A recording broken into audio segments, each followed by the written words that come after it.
Olá aluno, olá aluna, eu sou Marco Aurélio, professor de filosofia, e hoje nós vamos falar sobre movimento feminista. E o que vem a ser o movimento feminista? O movimento feminista ele surge como opressão ao direito das mulheres. E as mulheres, então, montam um movimento chamado movimento feminista, que visa o quê? Visa garantir a participação da mulher na sociedade, visa garantir primeiramente seus direitos políticos e sociais. Não se sabe ao certo o início, dizem que foi lá na Revolução Francesa ou lá no Iluminismo, mas nós dividimos entre três fases e momentos, sendo o primeiro deles marcado no fim do século XIX, início do século XX. E o que reivindicavam as mulheres nessa época? Principalmente elas reivindicavam promoção aos direitos políticos, isso é, votar e poder ser votada. Naquela época a mulher não poderia fazer isso. Direito à propriedade, direitos jurídicos, direitos contratuais, direito de assinar um contrato, direito de ter um imóvel e principalmente o fim dos casamentos arranjados, que eram constantes naquela época. O segundo momento foi na segunda metade dos anos 60, recente agora, e final dos anos 80. Elas lutavam contra o quê? Principalmente contra desigualdades culturais e ainda políticas.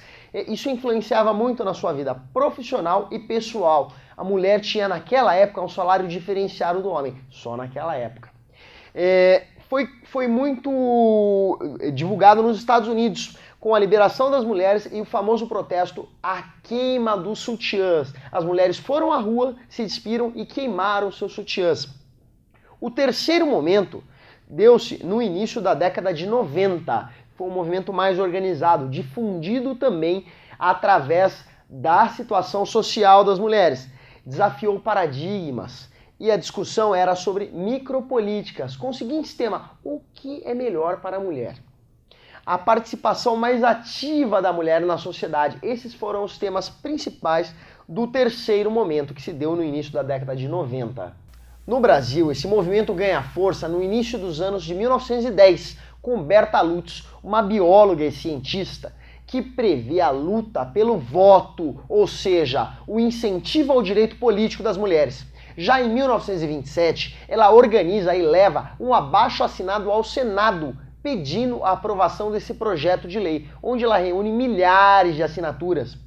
E, finalmente, em 1932, as mulheres conquistam esse direito com o novo Código Eleitoral, onde elas podem votar a partir de 1932.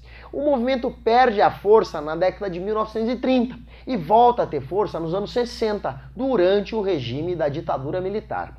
Assim, nos anos 60, as manifestações feministas crescem no Brasil em face ao regime militar e que culmina no exílio de muitas feministas fora do país e principalmente em Paris, onde elas têm contato com o movimento feminista europeu. Isso, elas lutavam principalmente contra a ditadura e algumas pregavam até a implantação do socialismo no Brasil. Já nos anos 80, esse movimento ganha a efervescência, com inúmeros grupos sendo criados e pautas como violência, sexualidade, direito à maternidade. Então ele eclode durante os anos 80.